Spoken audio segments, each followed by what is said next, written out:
¿Qué tal, mis cibernautas? Tengan ustedes muy buenas tardes. Les saluda Juan Pablo Rodríguez desde la sede de MD Saltillo Televisión, aquí en la ciudad de Saltillo.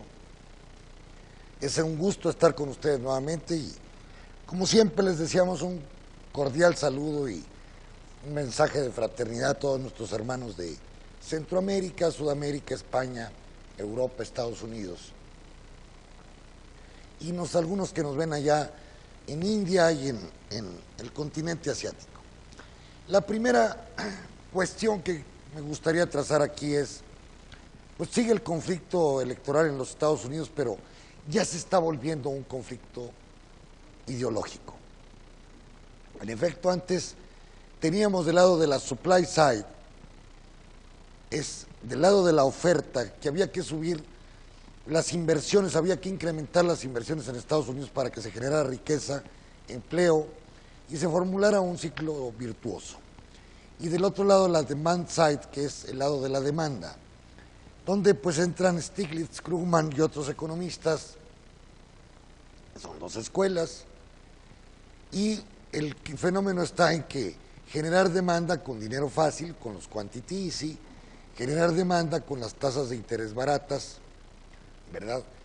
Pero este quantity easy en los Estados Unidos, como en Europa, como en Japón, como en Gran Bretaña, pues no ha tenido los resultados que esperaban.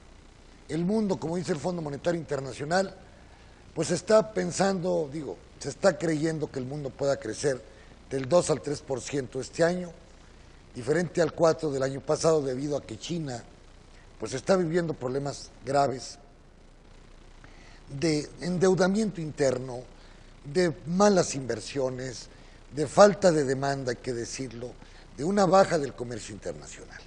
Es decir, y también la baja de su población, un error de un solo hijo por pareja, pues ahora está cobrando las consecuencias de que la demanda de los viejos que ya hay en China y que se dan jóvenes que nacieron después de la revolución cultural de Mao, pues son muy pocas gentes las que tuvieron, que nacieron en China. Estos van a empezar a ser viejos próximamente y, como todos lo sabemos, los viejos no consumimos mucho. No es lo mismo que reciba un joven el salario, ya está pensando en ir a un bar, comprar un pantalón, si puede hasta un carro, y si puede pues ropa y lo que ustedes quieran. El viejo es más conservador. Entonces todos estos elementos, básicamente de la deuda y del escaso, bajos salarios, la participación del salario ha bajado terriblemente a nivel mundial con respecto a los ingresos. Por eso hay gente muy rica, como dice Piketty, que el 1% pues son 60 gentes que controlan, o 100 gentes que controlan el Producto Interno Bruto o Producto Mundial Bruto. Y esto pues es muy grave para el sistema porque crea tensiones, crea contradicciones, crea una lucha de clases, como decía Marx. Entonces, pues ahí se están peleando. Rogoff acaba de sacar un artículo en Project Syndicate donde pues él le apuesta todavía a los conceptos de oferta, es decir, de inversión pública por parte del gobierno. El problema es de que ¿qué ganan? Es decir, como ha bajado la inversión a nivel privado, bueno, pues el gobierno tiene que ocupar ese espacio. El problema es que los de la iniciativa privada dicen, bueno, ¿en qué voy a invertir si no tengo demanda? El Banco Central norteamericano aplicó más de 4 trillones de dólares con el quantity easy, 1.6 Japón, Gran Bretaña y así me voy. China, que está en la locura también, acaba de bajar las tasas y llamémosle encaje legal, es decir, el dinero que tienen que conservar los bancos para en caso de alguna crisis, pues del 20% al 16%. Es decir, tener ese dinero ahí guardado para en caso de que venga una crisis y hay que pagarle a los ahorradores. Esto provoca más disponibilidad de dinero, al tener menos en reserva, para que el pueblo chino pueda consumir o los inversionistas puedan hacer nuevas inversiones. El problema es que China, como todo el mundo capitalista, está plagado de sobreproducciones en todas las ramas. Entonces, ¿qué ha provocado este fenómeno chino de baja de crecimiento, de baja demanda de commodities o materias primas, o raw material, como le llaman raw materials, que me lo llaman allá en Estados Unidos, ha provocado que países como Brasil, como Chile, como Argentina, mismo México, países petroleros, al bajar el precio de las materias primas, pues baja la cantidad de dinero que pueden obtener vía venta de estos energéticos, por ejemplo. Hay menos impuestos, menos presupuestos, están comiéndose las reservas que antaño, es decir, que hace años, fueron acumulando por el alto precio del petróleo. Entonces me preguntaba a mí una señora, ayer en la tarde en una reunión, que yo había dicho que el dólar iba a llegar a 20 y el petróleo a 20. Bueno, anduvo en 21, 23 y el dólar anduvo aproximadamente en 19 pesos por dólar. Es decir, no logró empatarse a 20. ¿Cuál fue la razón de que a veces los economistas, muchas veces nos equivocamos, porque entran los elementos políticos en la escena económica? ¿Cuál fue el elemento político?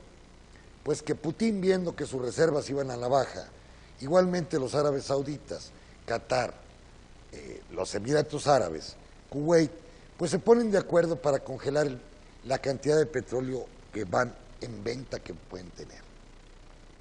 Entonces congelan esta cantidad de producción con el propósito de que los precios del petróleo pues no anden tan bajos, porque ya les está afectando sus reservas. Entonces decidieron congelar para ir equilibrando la oferta con demanda, en vista de que en los primeros meses del año observábamos un aumento de la oferta debido al shale gas de los Estados Unidos y que los árabes no estaban dispuestos a ceder su mercado, la OPEP. Entonces, ¿qué es lo que pasa? Se genera una sobreoferta, baja el precio del petróleo, afecta a México, obviamente, de $100 que traíamos el año pasado, o el antepasado en diciembre, de $100, pues hoy anda alrededor de $30, $32 el barril mexicano. Eso implica de que una tercera parte del presupuesto del 2015, por ejemplo, pues vaya a ser ahora en el 2016 solamente una tercera parte. Pero lo mismo pasa en Arabia Saudita, que a pesar de sus 700, 800 mil millones de dólares en reserva, nosotros tenemos 170. Rusia con 350, pues veían menguar cotidianamente o disminuir las reservas soberanas que tenía cada país. Entonces se pusieron de acuerdo. Hasta el momento el acuerdo ha provocado que el petróleo pues suba de $30 a 37, puede subir a 40 ya el West Texas, y con ello los países petroleros pues sube su moneda, es decir, tienen más dólares a disposición por las ventas de petróleo y hay menos impacto en la devaluación de sus monedas.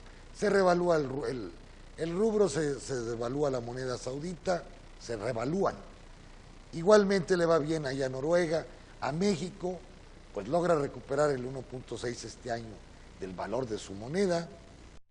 Y bueno, eso implica que hoy el dólar esté a 18.05 en ventanilla, o 18 pesos por dólar, aunque en Monterrey se cotiza 17 porque hay muchos narcos y ahí venden dólares en efectivo. Sí, toda la avenida del Valle, de los ricos de Monterrey, ustedes van a encontrar 3, 4 casas de cambio, en Sinaloa igualmente, y ahí el dólar está más barato que en toda la República. Yo lo digo, bueno, pues es que aquí hay una exportación de droga, provoca dólares en efectivo, se van a las casas de cambio, y para venderlos pues tienen que bajarle a su precio. Pero el problema está a nivel global. Por un lado, te decía yo, tenemos el problema del supply side, de decir, hay que invertir, correcto, ¿dónde? En infraestructuras, en escuelas, en puentes, en termoeléctricas, en lo que ustedes quieran. Pero la demanda no está respondiendo para hacer esas macroinversiones. Del lado de los demand side, los clásicos, como Krugman, Stiglitz, bueno, hay que generar los quantity easy. Ya se terminó el norteamericano, ya la economía se recuperó, el empleo está en el 4.9% del desempleo. Dicen, bueno, pues es un buen término.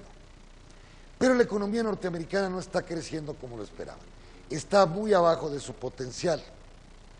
Y sale una tercera escuela, que aquí la hemos tratado nosotros. Yo creo que es el primer programa, antes que el mismo Bloomberg, que el Financiero y que los comentaristas económicos, donde veíamos que James Galbraith, por ejemplo, acaba de sacar un nuevo libro que está él en la Universidad de Texas, en el Instituto Johnson, que se llama El final de lo normal, donde él plantea finalmente que cuando no hay inversiones privadas o el ahorro privado es muy alto, el Estado tiene que invertir para poder potencializar su propio proceso económico.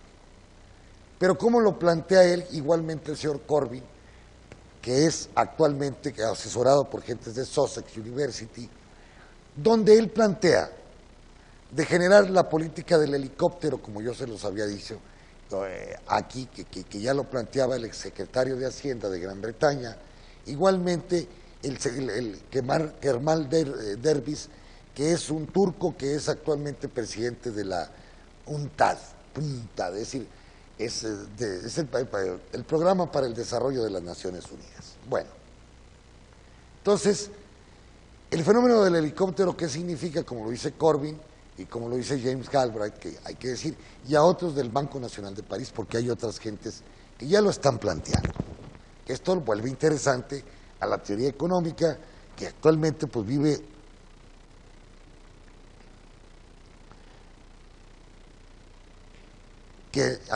el mundo pues vive con poco crecimiento, y entonces ya se están planteando y están tratando de aconsejar tanto a Hillary Clinton como al señor Sanders, le están planteando la tercera vía, que sería la teoría del helicóptero. ¿Qué es la teoría del helicóptero, jóvenes? Pues sencillamente que el Banco Central norteamericano, inglés, japonés, mexicano, brasileño, emitan dinero y lo repartan en la gente. Porque dice la tercera opción, el problema que tenemos es de que no hay una demanda efectiva, que está muy concentrado el ingreso, no hay inversiones, hay sobreproducción en todos los países, hay mucha sobreproducción de todo, automóviles, boilers, lo que ustedes quieran, casas, lo que quieran. Entonces dicen, lo que necesitamos es dinamizar la demanda, que como decía Malthus en unas discusiones, y Sismondi también, con David Ricardo y Jean-Baptiste Say, había la discusión de que Ricardo decía que toda oferta genera su propia demanda, cosa que no es cierto dentro de la propia teoría económica. Hay una falacia en esas expresiones. Entonces le decía a Malthus, no es cierto, porque de repente tenemos o subconsumos o sobreproducciones. La gente las tecnologías van avanzando, el proceso tecnológico apoya mucho la producción de mercancías, obviamente se está procurando siempre que la producción vaya hacia arriba con nuevas tecnologías, y vemos sobreproducción en todos lados. Entonces, también lo plantea Sismondi, que decía en una frase muy clásica de Sismondi, economista francés, en 1807, yo la cité en mi tesis, de que no todo lo que se produce está consumiéndose. Y ese es el principal problema del sistema capitalista, que después lo trata también el señor Marx profundamente, no como dice Krugman. El señor Marx, yo creo que Krugman agarró una o dos citas de la última hoja del Capital, nunca lo leyó, llegó a esa conclusión, que Krugman no ha leído al Capital. Entonces, a veces no puede entender este fenómeno de las crisis basándose en el problema de la lucha de clases, es decir, de la teoría de la plusvalía. Es decir, el trabajador no recibe lo que trabaja y parte de su ganancia, de su trabajo, va a ser apropiado por el capitalista según Marx. Este problema de la apropiación genera, en la relación plusvalía sobre capital constante más variable, capital son las máquinas, genera una disminución de la tasa de ganancia. Cuando hay sobreproducción, cuando hay baja de los precios de las mercancías, jóvenes, pues la tasa de ganancia disminuye porque el empresario trata de bajar a como dé lugar los precios con el propósito de realizar su mercancía. Es decir, al empresario no le interesa tener mercancía en stock, lo que quieren tener es dinero. De ahí que el paso mercancía, dinero, mercancía incrementada, el primer paso es mercancía y dinero es cuando la mercancía se vende. Y el segundo paso es cuando el empresario tiene dinero y vuelve a adquirir tecnología o materias primas para iniciar el segundo proceso. Entonces, ¿qué es lo que pasa con el sistema capitalista?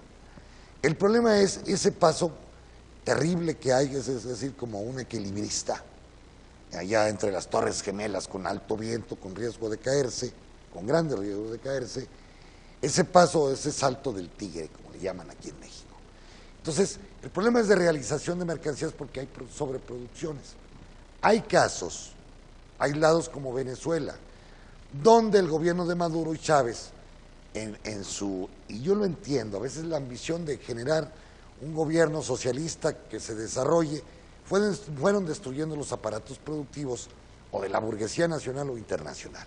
Les iban y les compraban a Cemex, a otras empresas españolas, un banco español o dos, tres, productoras de leche, y ahí empezó a haber un problema de cuello de botella, porque pues, primero las empresas se fueron de Venezuela, segundo se les afectó, a veces con rabia, el proceso productivo venezolano se afectó, y ahorita el problema de Venezuela es al revés que lo que pasa en el mundo, es decir, hay un problema de oferta de mercancías. Por eso separo a Venezuela de este fenómeno y a Zimbabue, donde se han dado las más altas tasas de inflación en el mundo. Me voy al término normal de cómo está el mundo, como Japón. Japón tiene un exceso de mercancías, tiene altas tecnologías, pero no logra crecer Japón. Está metido con tasas de -1, es decir, a los banqueros que van y guardan su dinero a la banca central japonesa, les cobran. El Japón, ¿qué es lo que quiere provocar? Que estos banqueros no depositen en el banco, sino que presten dinero a los japoneses. El problema es que los japoneses tienen miedo, los empresarios, de invertir en Japón porque hay mucho viejo. La demanda, el salario no ha subido como se esperaba. Las producciones que se tienen son suficientes. Entonces los japoneses buscan siempre que llevarse el dinero hacia el exterior para crear una Honda en Brasil o en México, una Toyota o lo que ustedes quieran. Claro, esto le reporta utilidades al final del ejercicio, pero para una masa muy pequeña de japoneses. ¿Cuál es la propuesta entonces de James Galbraith y de algunos otros como Corbyn, que está en Gran Bretaña? Es finalmente, y también del exsecretario de Hacienda de Gran Bretaña y de Kemal Dervish, pues sencillamente aplicar la teoría del helicóptero. ¿Cuál es la teoría del helicóptero? Repartirle dinero a la masa. Vamos, a usted a su casa le van a llegar 500 o 2,000 o 3,000 pesos mensualmente para que usted gaste. El Banco Central va a emitir dinero entre comillas, con bonos del gobierno mexicano, que no va a ser deuda, es dinero fácil. Dicen los norteamericanos, dice esta escuela, hay espacio, porque las tasas de inflación están siendo mucho menos que el 2% que se habían propuesto en estos todos continentes de países ricos, Europa, Japón, los subcontinentes, Estados Unidos, Australia, Nueva Zelanda. Entonces, todos esos dicen, bueno, nosotros tenemos un espacio, en vista de que la inflación es muy baja, ¿por qué no se aplica, dice James Galbraith, para compensar la baja de inversión de la iniciativa privada, aumentar primero la demanda regalándole dinero a la gente, dándole dinero a la gente? Al darle dinero a la gente se dinamiza la demanda y se dinamiza automáticamente el pedido de bienes industriales, de consumo inmediato, duradero, no duraderos, en fin, muebles e inmuebles. Al generar esta demanda, se va a generar un deseo de la iniciativa privada de utilizar sus ahorros en inversión, porque en vista de que hay demanda, pues incrementar la capacidad productiva, por ejemplo, de su empresa. Y esto se vuelve un círculo virtuoso, según James Galbraith, porque al aumentar la demanda, aumentaríamos nosotros la inversión, ¿verdad? Los empresarios rápidamente aumentar, a comprar más máquinas, a tener nuevas bodegas, a tener nuevas instalaciones, con el propósito de que la demanda también afecte la demanda de los empresarios. Esta es la tercera escuela. Claro, dicen, no, es que así nos vas a llevar al ritmo de Venezuela o Zimbabue. Por eso estoy separando yo Venezuela. ¿Por qué? Porque ahí sí se afectó el aparato productivo. Y mucho dinero la burguesía venezolana lo ha sacado. Muchas empresas de la burguesía venezolana o pequeña burguesía se han cerrado por cuestiones que no tienen divisas para comprar materias primas, por coraje contra el régimen de Chávez, porque ven que no va resultando el aparato económico, pues para seguir proyectando las empresas hacia nuevos estadios de crecimiento. En fin, ahí entran muchas variables. Pero en general en el sistema capitalista, hablo yo de los países desarrollados, Europa trae un problema de demanda efectiva, por la baja de salarios, por el envejecimiento, por la deuda que se está generando. Entonces dice Galbraith y todos ellos, vamos a aumentar la demanda. Dice Corbyn, vamos a repartirle dinero a la gente. Es que puede generar una inflación muy alta, pero si ahorita tenemos inflación del 0%, pues cuando llegue al 3% nos preocupamos. Pero mientras tanto, la potencialidad de los países europeos, norteamericanos, México, Brasil, Rusia, todos, está yendo por abajo. Entonces, a Rusia le convino, por ejemplo, mucho que la bloquearan, porque está desarrollando una industria propia. Rusia sigue explotando petróleo, pues metal, uranio, lo que ustedes quieran. Tecnologías, va a estar exportando armas. Le convino porque le devaluaron su rubro y al mismo tiempo le permitieron consolidar su producción interna y mercado interno. Dijeron, ya le partimos la madre a Putin. No ha sido así. Entonces, cuando Donald Trump dice, hay que encerrarnos y hay que cancelar el Tratado de Libre Comercio con México y Canadá, hay que generar nuestros propios empleos, a veces no está tan loco. Cuando hay crisis, los países tienden a encerrarse en sí mismos. Es una política mercantilista de 1400, desde Colbert, desde William Petty, acuérdense. Bois-Guilbert era otro de los mercantilistas franceses. Hay que leer la teoría de las doctrinas económicas, jóvenes. Y van a ver que lo que propone Donald Trump pues es un proteccionismo con el propósito de dinamizar el empleo en los Estados Unidos. Que van a estar en desventaja contra el mundo, lo sabemos. Pero pueden tener una balanza de pagos deficitaria, pero internamente puede estar creciendo la economía. Bien, la moda ahora son los tratados de libre comercio, el mundo integrado, la globalización y lo que ustedes quieran. Por eso, pues no hay que hacerle mucho caso al señor Trump, porque como el señor Romney, como dice Krugman, pues ninguno de los dos vale la pena. Yo creo que hay que ir a votar, los que me están escuchando, latinos en los Estados Unidos, pues por Clinton o el señor Sanders. No les queda más que otra, ahora sí ya no les queda más. Los idiotas de los republicanos cada día están peor, ideológica y de pensamiento. Eso es muy grave para los Estados Unidos. Bueno, entonces, ¿cuál es la teoría de esta nueva escuela? Los radicales le dicen. Bloomberg lo trata así como los radicales, donde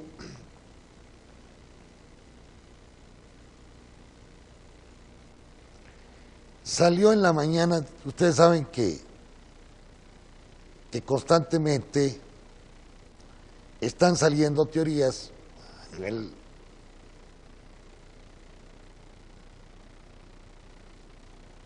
bueno, ya no lo encuentro, ya no lo estoy encontrando, pero esa es la idea del señor, el final de lo normal del libro del señor Galbraith. Bueno, entonces, voy al caso de la teoría del helicóptero.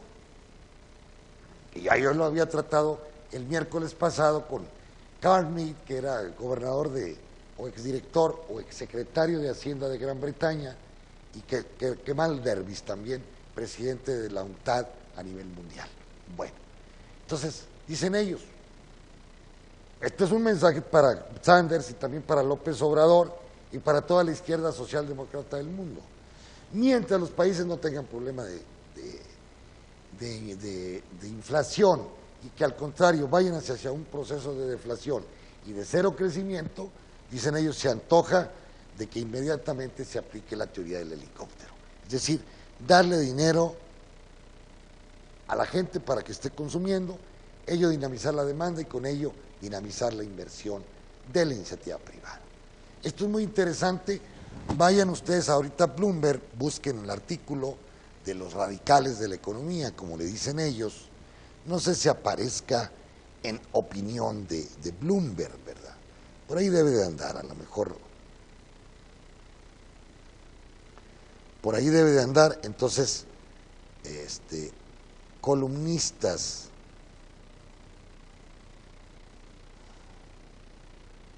No, no lo encuentro. Volviendo al fenómeno mexicano, hoy salieron las cifras, en la jornada, por cierto, salió un análisis de David Márquez sobre la balanza de comercial de México, la balanza de pagos. ¿Qué es la balanza de pagos, jóvenes? Es el registro sistemático de todas las operaciones que tiene un país con el exterior, es decir, importación, exportación de mercancías, exportación de servicios, importación de servicios, exportaciones de capital, importaciones de capital, pago de intereses, obtención de intereses de nuestros dineros. Entonces, la balanza de pagos es ese registro sistemático que se hace año tras año. Y estamos observando, muy preocupados, de que, por ejemplo, en México, el déficit de la balanza comercial, por eso también el dólar se ha ido hacia arriba, pues tenemos un déficit pocas veces visto en años pasados. Pudieron haber tenido muchos, claro, a los panistas les tocó un reporte económico de David Márquez Ayala, y ustedes van a observar la metodología del Banco de México y del Fondo Monetario Internacional, y ahí el déficit en cuenta corriente, según David Márquez, pasa de 24.800 millones de dólares a 32.400 millones.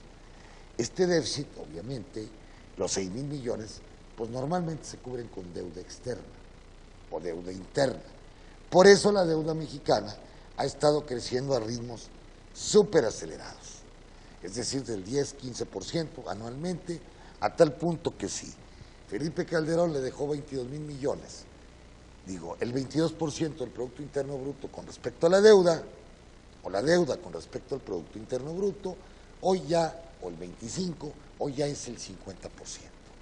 Sin considerar que también hay deuda de los estados, municipios y deudas ocultas, como dice la señora Carmen Reinhardt de la Universidad de Harvard. Tiene toda la razón, hay deudas ocultas. Coahuila, por ejemplo, en este momento, le debe 5.000 millones al sindicato de maestros, a los maestros, no al sindicato, a los maestros. ¿Por qué? Porque no ha acumulado dinero que han aportado los maestros al fondo de pensiones, al fondo de vivienda, al fondo de la salud. El gobierno ha dispuesto de ellos como debe 40.000 millones, no tiene dinero. Entonces ese dinero de los maestros lo utiliza para el pago al gasto corriente y algunas mínimas inversiones en el Estado. El problema es que ese dinero se está acumulando cada día. Y le piden a Francisco Aguirre Farías, que es un actuario, oye Pancho, debemos 5.000, ¿qué tenemos que hacer? El actuario, a ver, matemáticamente, pues lo único que queda es que le cobren más a los maestros, para que ellos mismos paguen los 5.000 millones que ellos se robaron o que utilizaron, y al mismo tiempo tener un fondo de pensiones futuro para los propios maestros. Y ahí está el coraje. Para empezar, ya hay manifestaciones en el estado de Veracruz, no tardan en Coahuila, no tardan en Nuevo León, no tardan en Quintana Roo, en todos lados. Los estados han dispuesto malevosamente del dinero de los maestros para sus gastos corrientes, o bien para pagar los intereses de la deuda. No hay, como dijo por ahí una candidata, está quebrado el estado de Coahuila. Pero volviendo a la balanza de pagos, en el formato que me voy yo al del Fondo Monetario Internacional, en efecto, en cuenta corriente el saldo es de menos 32.381 millones de dólares, ¿verdad? En balanza de bienes y servicios, en cuenta corriente el saldo son 32, pero en los servicios tenemos menos 23. ¿Qué es lo que hace que la deuda, que el déficit no sea tan? Por ejemplo, exportamos mercancías. Las mercancías que se exportaron este año perdieron 14.460 millones. Es decir, las exportaciones fueron por 380 millones y las importaciones de mercancías de 395,232. Es decir, hay un déficit en mercancías de exportación e importación de mercancías de 14,460. Por ejemplo, el país al cual le debemos más pues es China. Importamos de ellos 60,000 millones de dólares, ¿verdad? Y les exportamos 6,000. En cambio, al país que más tenemos beneficios con Estados Unidos, porque esos 54,000 millones nos los debe nosotros a Estados Unidos. Por eso se queja Donald Trump. Nosotros exportamos muy poco a México y ellos nos exportan mucho. ¿Qué dice el mercantilista de Donald Trump? Que se equilibre. Entonces, en lo que corresponde en la balanza de renta, pues hay menos 32,844. Mientras que la balanza de transferencias, que en este caso sería lo de los famosos migrantes mexicanos en Estados Unidos, serían de 24,287 millones de pesos. Por ejemplo, la balanza de mercancías petroleras, este año del 2015 perdió 9,855 millones. Y las mercancías no petroleras, 4,605. Entonces, en la cuenta financiera el saldo fue de 33,000. Ahí se están compensando. ¿Por qué? Porque hubo de los 32,000 millones, jóvenes, de los 23,823, 32,381, perdón, pues se recibió de inversión extranjera 27,985. Entonces, el sector público, por ejemplo, inversión en cartera tiene pasivos, para que me entiendan, por 20,389, nada más en el 2015. El mercado de dinero fue de 15,663 y valores emitidos en el exterior, es decir, bonos emitidos del exterior del gobierno mexicano por 1,260 millones. Entonces, lo que sí está destapado es terriblemente que aquí hay que investigar errores y omisiones. Ahí yo creo que está escondido el dinero que se obtiene del narcotráfico, que ya llega a 17,112 millones. O bien, dinero de subfacturaciones que se dan. Ustedes compran una máquina de 1 millón de pesos, ¿de dónde? ¿De dólares? No, hombre, pues, regístrala solamente en 500,000. Hay una subfacturación. Pero lo que está, pues, lo que está salvando aquí mucho de todo lo que la balanza de pagos, a pesar, bueno, tiene 32,381 millones de dólares previstos para el 2015, pero lo que, déjenme ver, lo de los mexicanos,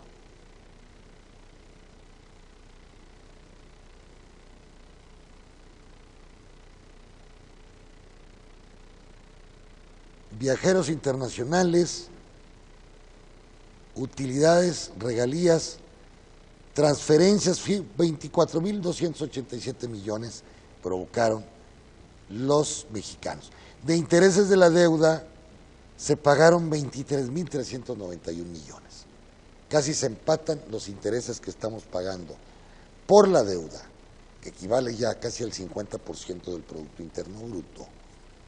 Es decir, estamos hablando de 8 trillones, billones de pesos mexicanos que debemos al exterior y aquí internamente, y esto lo compensa ciertamente lo de los chicanos, vamos. Y en el caso del endeudamiento, pues pasó, en años pasados se endeudaron, por ejemplo, en el 2013 el gobierno se endeudó con 43,000 millones de dólares, en el 14, 34, y el endeudamiento actual es casi 14,000 millones de dólares. Pero si se va acumulando, en los 3 años, por ejemplo, se endeudó el país en casi 100,000 millones de dólares. Entonces, ¿quiénes los que más se endeudaron? Pues la banca comercial, el sector público se endeudó con 38 y el sector privado con 31,000 millones.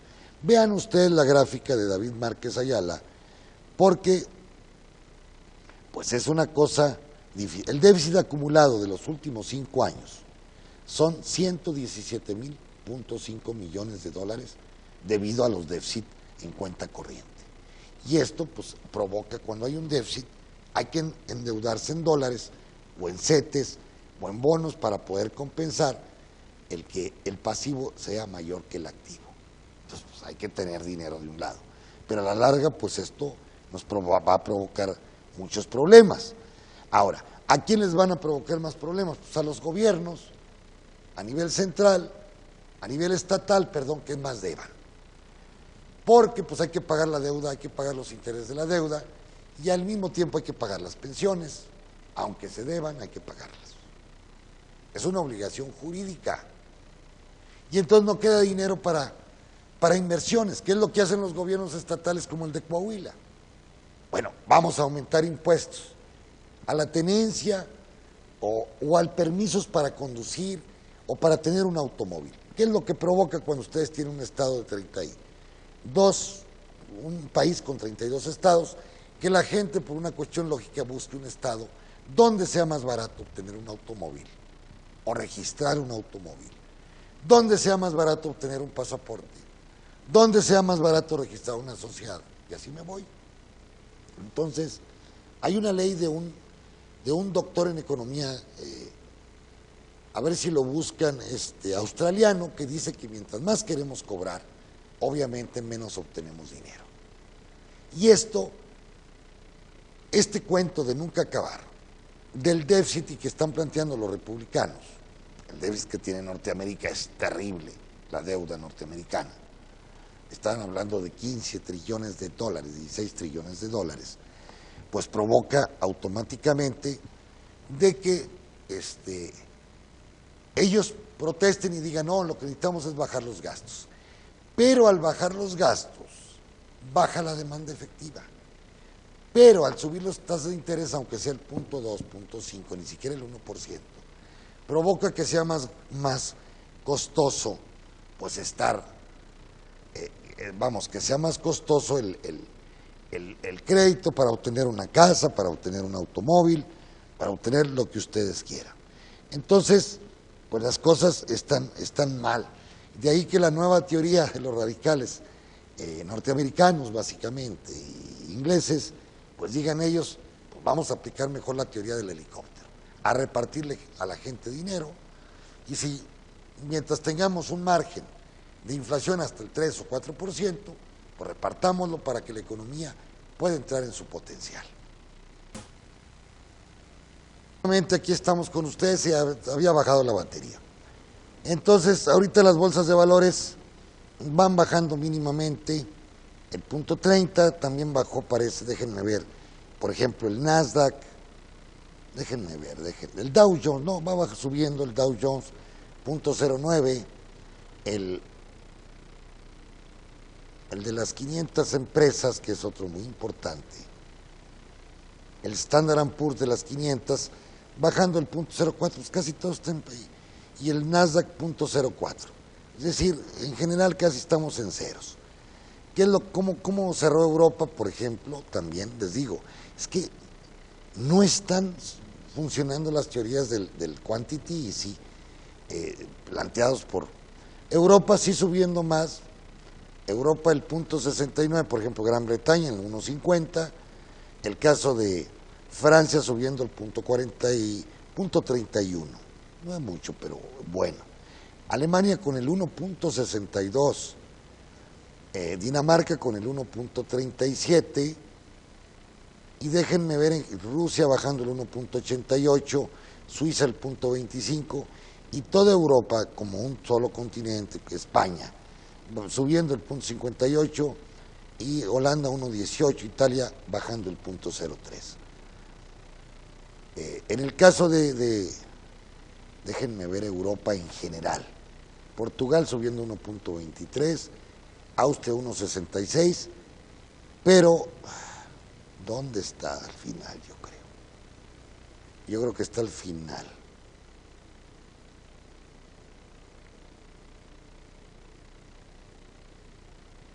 Bien, bueno, vamos a ver cómo se comportan los mercados, cómo estuvieron los mercados asiáticos,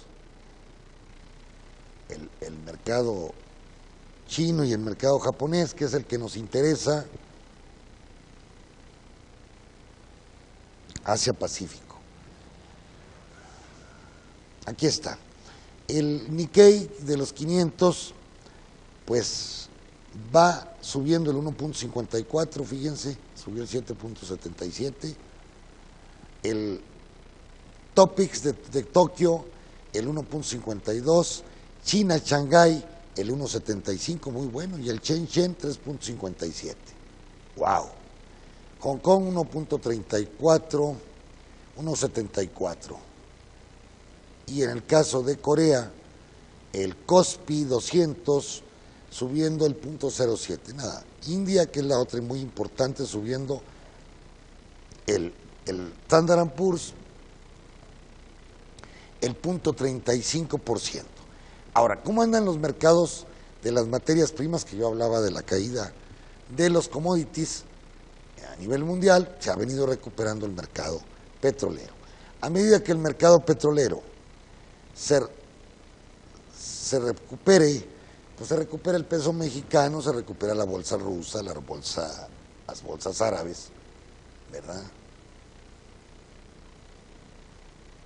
Déjenme ver, commodities.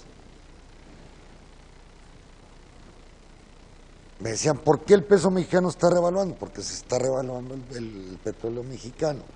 Va bajando ahorita las commodities el 0.64. La energía bajó, fíjense, está bajando el 1.25 el West Texas y el 0.85. Y aquí hay una noticia de mucha correlación. Habían acordado Rusia, Arabia Saudita, Qatar, Irak, todos ellos. Pero Irán les dice, a mí me bloquearon, todo el mundo capitalista me bloqueó mis exportaciones petroleras. Hasta que yo llegue a 4 millones de barriles diarios, el doble que México, de exportación, en ese momento yo aplico el fenómeno del freeze, es decir, el congelamiento lo aplico. Antes no, sería estarme ejecutándome a mí mismo. Entonces, por eso baja el petróleo, por las declaraciones del primer ministro iraní y del secretario de Energía iraní, donde dice, pues yo no puedo aceptar recortar mi petróleo porque yo lo tenía en ceros, no podía exportar. Déjenme llegar a 4 millones de barriles y ahí aplicamos el congelamiento, el enfriamiento, como le dicen ellos. Por lo pronto el oro va bajando el 2.12%, la plata el 1.73%, y en el caso de la agricultura, pues subiendo el maíz 1.03%, el trigo 0.63%, el algodón el 1.99% y el ganado en pie bajó terriblemente a 1.2883 en estos últimos días que yo no estuve.